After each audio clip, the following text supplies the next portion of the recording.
to the choose. Restart front row. For the 12. 31st to 2nd for Chase Briscoe. Came in with no breathing room when you talk about the standings. A lot of stage points last week and getting it done early tonight. He's one of the kings of the track tonight. That was a one-up on LaJoy right there. It was. Yeah, poor Corey's off the Look bike. at these guys. The 67 of Heim, who just got his new deal. Driving the 97 up the racetrack. That was interesting. Denny around the top. Couple of spots right there. Off the top of turn 2. He's trying to get the inside of Joey down the back straightaway. Christopher Bale trying to recover from some issues on pit road. Gibbs drivers facing adversity tonight, but both on the return to glory. You talk about Hamlin and Bell as Larson flashes across. Corey Heim again, another spot around that 24. 54 of Gibbs and the 6 get together right here. A little tire rub. Toyota Racing onboard camera saw the contact. Y'all remember at Texas, Corey Heim getting up there leading some laps.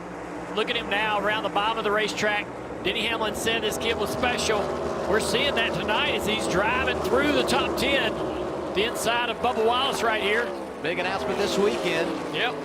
Corey Heim going full-time cup racing next year for 23-11. And a good start to his future here tonight as he's up inside the top 10. Got those stage points solid on the restart here. His car owner back there, he must be enjoying what he's seeing out of this kid. Corey Heim, we all know that he's got a ton of talent. It's just been difficult to get him the opportunities to get full-time here for Toyota in the Cup Series, but that's going to happen next year. And in these opportunities, do what he did at the start of this race, to lose focus, get frustrated, and allow that to compound. And he didn't. He stayed patient, stays in the game, and now here they are. Oh, I bet he's frustrated. I bet if we could somehow put a little mic on the self-talk.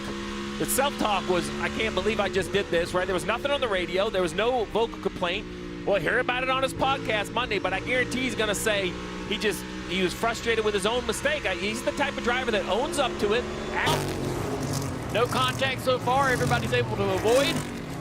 Caution out for the 5th time tonight. Yeah, big break, too, for Blaney and Elliott, some of these cars that have yet to come to pit road. That started because cars were trying to get to pit road. So let's take a look at this. Cars were trying to get to pit road. This right here, the 6 has to avoid. He checks up. Here comes all of these cars. The 3 comes down across the nose of the 17, gets turned. So all that, as we have cars trying to get to pit road, it's so difficult to get onto this pit road. The transition is so rough. You have to slow the car down, and then oncoming traffic has to avoid. And that was Brad Keselowski. So he checks up. It creates quite a bit of confusion for a lot of other folks here. Heading right here, all clear, inside. All clear.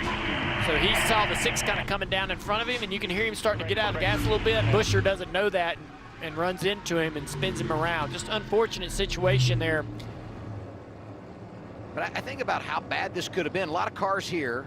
You go through the grass after all the rain, right? So, there's a whole lot of things that could have gone really, really bad, made it a lot worse. And overall, Dylan able to get away without hitting the wall. Now you will follow Joey, get an arc here, get a big run. Trimble on board camera. The 47 moved down the track like, hey, I'm going to pit. I come up. All clear. Nobody wave there. Come on, runs, Brad, on the bottom, inside, he's there. So TJ screaming at Brad. So the 47's down the racetrack on the back straightaway. Sometimes drivers will do that to be like, hey, I'm pitting.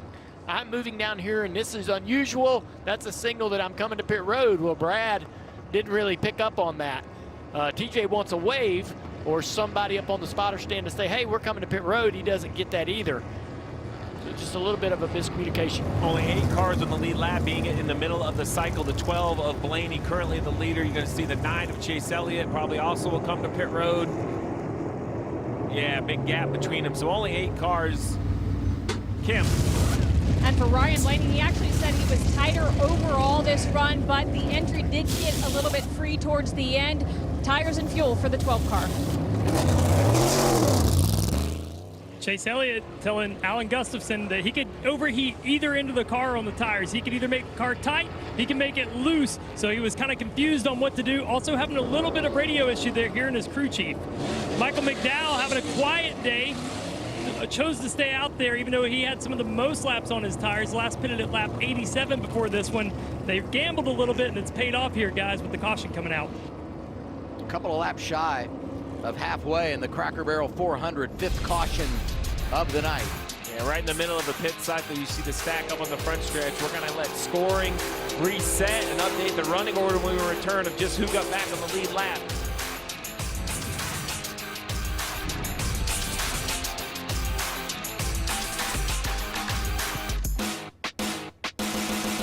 This is Arby's quarter-pound pulled pork and chopped brisket. Both are smoked slow for up to 13 hours. Tender, juicy barbecue like this isn't magic, although there is a lot of smoke involved. Poof! Arby's, we have the meats. You play by the rules. Then things happen. Prices keep climbing. Every month, a new expense. And the debt adds up. So how do you face it?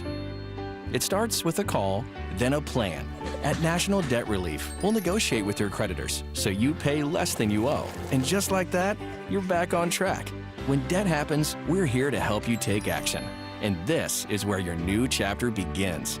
Call or visit nationaldebtrelief.com to get started.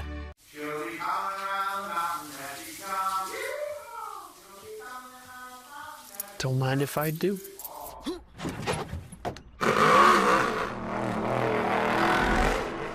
Don't worry, Brad. The half car is in good hands.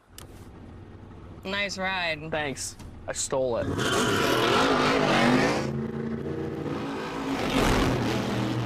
New customers save $200 when you add 2 lines. Call or visit Consumer Cellular.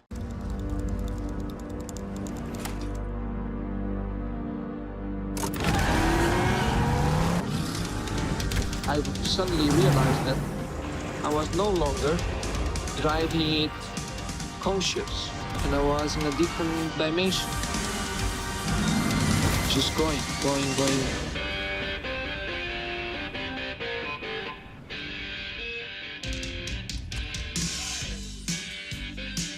The 3 for Me, only at Chili's, is now available with the big crispy chicken sandwich that's so big, the McDonald's McCrispy has nowhere to hide. Oh, never mind. It was hiding right there. Hey, little fella. This Chili's 3 for Me is the best $10.99 you can eat.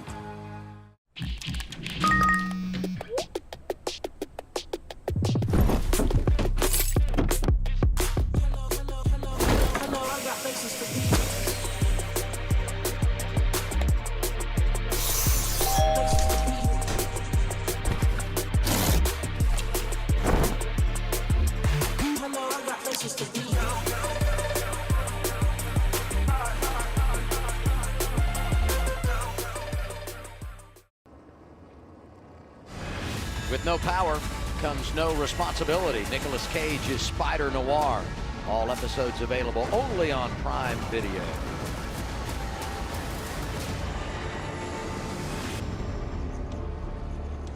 Let's head to the pit lane, get our Cracker Barrel Pit Road report. Tyler Reddick, one of those drivers having to take the wave around after pitting just before that caution. We saw him trying to pass Kyle Larson for second just before he hit pit road. When he came back out on the track, he was about 10 car lengths behind Kyle Larson. Most of that time, Tyler feels like, was getting on to this challenging pit lane that Dale talked about in the opening of the race. He told his team, I need more help. Tell me what I need to do to get on to pit road, Kim. Corey Heim doing a great job tonight, currently slotted in the 13th position, but was running right around the top 5 for much of the beginning of this race. Just starts off tight and then it comes to him, he said. But remember, he signed that full-time Cup ride deal that starts next year, calling this a notebook year. And he told me, look, I've had times in my career where I've been too afraid to make a mistake and have actually slowed down my learning that way. That is not going to be the case, even though eyes are on me now with this full-time Cup ride next season. It is still very much a notebook year, and I am trying to learn as much as I can. Marty? Well, Kim, look who is in 5th. Daniel Suarez, after the win at Charlotte last week, and the call by Ryan Sparks, made the call here to run long got the caution that they needed. And Daniel really wanted that pit stop because he wanted to undo the changes they made last time. He said the car just had a really rough ride on that last run. So the caution fell in their favor, undid the changes that what Suarez wanted, and now he sits here in 5th. Suarez, one of those 8 cars that was still out when the caution waved, so he's able to get his pit work. And we had those 8 cars on the lead lap. Free pass here went to Chase Briscoe. He is on the lead lap. 22 others wave around to the lead lap, Steve. And a huge break for Briscoe. So you mentioned it. There's 8 cars that, really hit the bingo card. But then Briscoe should be tail end because he's the wave around. But you see him, 5th row outside. So why is he not tail end? Well, because the wave around cars will line up behind a tail end car. Well, that is basically the entire field. So Briscoe gets the free pass and track position. Pretty good luck for who was the leader at the beginning of the cycle. And A.J. Allmendinger won that stage. He's restarting inside the top 5. Blaney in control through the Echo Park Automotive Restart Zone.